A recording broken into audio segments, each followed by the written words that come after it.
কাবাঘর মুসলমানদের পবিত্র ঘর হওয়া সত্ত্বেও সবসময় এটি বন্ধ থাকে কেন? কেনই বা সকল হজযাত্রীরা এর ভেতর পরিদর্শন করতে পারে না? এর ভেতরে কি এমন আছে যার জন্য এটিকে এত নিরাপত্তায় রাখা হয়? এমন অনেক হাজি আছে কিংবা অনেক মুসলিম আছে যাদের জীবনে একবার কাবাঘরের ভেতরটা দেখার আকাঙ্ক্ষা থাকে। তবে তারা আজকের এই ভিডিওতে সম্পূর্ণ দেখুন, কারণ আজকের এই ভিডিওতে আমরা কাবাঘর এবং এর ভেতরে থাকা প্রত্যেকটি জিনিস আপনাদেরকে দেখানোর চেষ্টা করব। তাই শুধু আপনি একা না দেখে এই পবিত্র স্থানটি আপনার সকল পরিচিত জনদেরকেও দেখার সুযোগ করে দিতে ভিডিওটি তাদের কাছে শেয়ার করে দিন। এবং যদি জীবনে একবারের জন্য কাবাঘর সামনাসামনি দেখার ইচ্ছা আপনার মনে জাগে এবং সেখানে যাওয়ার আকাঙ্ক্ষা আপনার মনে সৃষ্টি হয়, তবে অবশ্যই কমেন্টে ইনশাআল্লাহ লিখবেন। প্রিয় দর্শক, প্রতি বছরই নানান দেশ থেকে লাখো মুসল্লি হজে গেলেও কাবা শরীফের ভেতরে কি আছে দেখা হয়ে ওঠে না কারোরই। কারণ কাবার দোরপ্রান্ত সোনায় মোড়ানো একটি দরজা দ্বারা বন্ধ করা থাকে। তাই এই কাবার ভেতরে কি আছে তা জানার প্রবল আগ্রহ রয়েছে প্রায় সবারই। ভূমি থেকে 2.5 মিটার উপরে কাবার দরজা,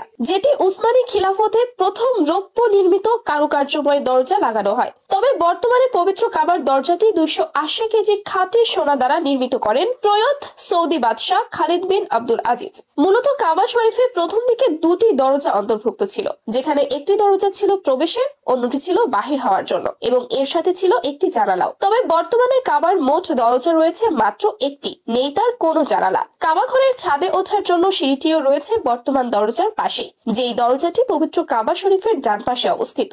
এই দরজাটির নাম বাবর তাওবা। কাবার অন্দরমহলের দেয়ালের উপরের দিকে সবুজ রেশমি কাপড়ের পর্দা রয়েছে, যাতে কোরআনের বিভিন্ন আয়াত স্বর্ণাক্ষরে রচিত রয়েছে। কাবা শরীফের ভেতরের দেয়ালগুলো সবুজ ভেলভেটের পর্দা দ্বারা আবৃত, যেগুলো প্রতি 3 বছর অন্তর অন্তর পরিবর্তন করা হয় এবং এর ছাদে একটি ভেন্টিলেটর রয়েছে যা দিয়ে ভেতরে আলো বাতাস প্রবেশ করে। কাবাঘরের ভেতরের একটি সিন্দুকে রয়েছে উন্নত মানের সুরভি এবং কাবাঘর মোছার জন্য কিছু মখমল তোয়ালে।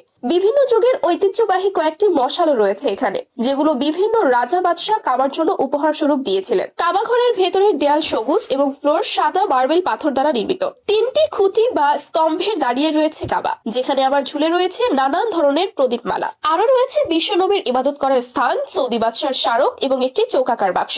এর ভেতরে সবসময় বিশেষ এক ধরনের সুগন্ধি রাখা হয়, যার বদৌলতে কাবাঘর বন্ধ রাখলেও এর মধ্যে আবদ্ধ ঘরের ঘুমট গন্ধ তৈরি হয় না। এছাড়াও কাবাঘরের মেঝে যেমন উন্নত মানের মার্বেল পাথর দ্বারা তৈরি, ঠিক তেমনি এর চারপাশের দেয়াল 4 মিটার পর্যন্ত বিভিন্ন কারুকাজ সমৃদ্ধ মার্বেল পাথর দ্বারা নির্মিত এবং তার উপর থেকে বাকি 5 মিটার কাবার ঐতিহ্যবাহী গিলাফ দ্বারা নির্মিত, যে গিলাফটি তৈরি করতে প্রতি বছর 6 মিলিয়ন দিরহাম ব্যবহার করা হয়। পবিত্র কাবা শরীফের বাইরের দিকের পূর্ব দক্ষিণ কোণে অবস্থিত রয়েছে হাজরে আসওয়াদ। এই কোণ থেকেই তাওয়াফ শুরু এবং এখান থেকেই তাওয়াফ শেষ করতে হয়। এই কোণকে রুকনে সার্কি বলা হয় এবং এই সার্কি অর্থ হচ্ছে পূর্ব, এবং এই কোণের ঠিক সামনে রয়েছে জমজম কূপ। তবে পবিত্র এই কাবাঘর পরিষ্কারের জন্য বছরে মাত্র 2 বারই কাবাঘরের দরজা খোলা হয়, যেটি মহররম এবং শাবান মাসে করা হয়।